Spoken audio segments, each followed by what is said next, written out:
I keep meeting people in left-wing circles, in Muslim circles, in Arab American circles, who tell me that they're voting for Donald Trump because he isn't a hawk.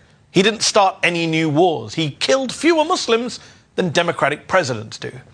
This argument is doing my head in because it just isn't true. It's total nonsense. So when it comes to Trump and war and killing Muslims in particular, it's time for a debunking. Number one, he didn't start any new wars, they say.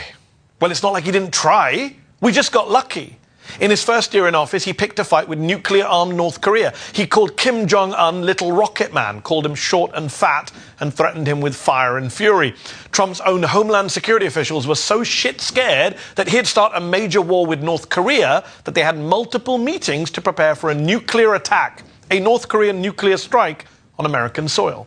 In his last year in office, Trump illegally assassinated Iran's top general, Qasem Soleimani, via a drone strike, and the only reason we didn't have a full-on war with Iran is because the Iranians chose to show restraint and not respond in kind. Had Iran, say, assassinated General Mark Milley, America's top general at that time, we would have been instantly in World War III, as a result of Trump's actions. Let's be clear about that.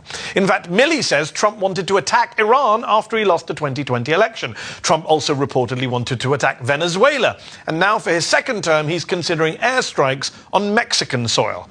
How's that for a new war? Not far away in the Middle East, but on our own southern border. By the way, this very specific and annoying claim that he was the first president to start no new war, that's just not true. Former President and Nobel Peace Laureate Jimmy Carter would like a word. And look, this whole not starting new wars thing is a distraction from the fact that Trump expanded and escalated pretty much every war that he inherited from Barack Obama. Remember, Obama famously didn't bomb the Assad government in Syria, but Trump did in 2017 and again in 2018. Obama didn't drop the single biggest bomb on Afghanistan, the mother of all bombs, the Moab. But Trump did. In fact, the number of Afghan civilians killed by airstrikes on Trump's watch went up 330%. And as writer Ben Krause points out, quote, there were more civilian deaths from airstrikes in Somalia under Trump than under Bush and Obama combined. Trump also oversaw a 200% increase in airstrike deaths in Iraq and Syria.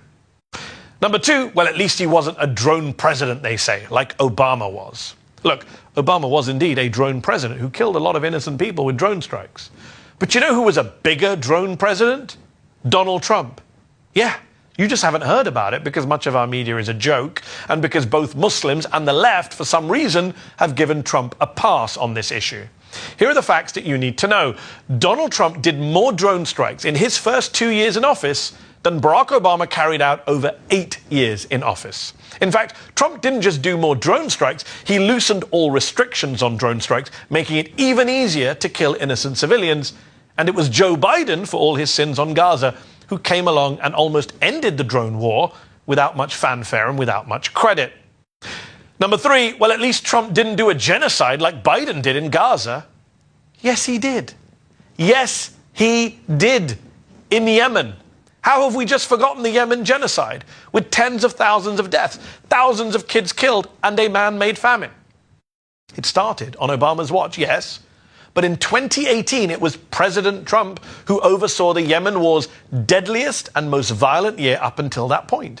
It was Trump who was in charge when a US-made bomb was dropped on a school bus full of Yemeni kids. And it was Trump, like Biden with Israel, who bypassed Congress to get weapons and bombs to his pal MBS in Saudi Arabia, which were then used to kill even more innocent Yemenis en masse. So when you say Trump didn't do a genocide, didn't mass kill Muslims, you're erasing the people of Yemen, and you should really be ashamed of yourself. To be clear, Trump did try and start new wars, expanded old wars, increased drone strikes, and helped do a genocide in the Middle East. He also supported the invasion of Iraq, wanted America to steal Iraq's oil, and pardoned and praised American soldiers convicted of war crimes in Iraq. He's the president who ramped up the defense budget and surrounded himself with neocon hawks like Mike Pompeo, Mike Pence, Nikki Haley, and John Bloody Bolton. And he's the presidential candidate now who is surrounding himself again with hawks.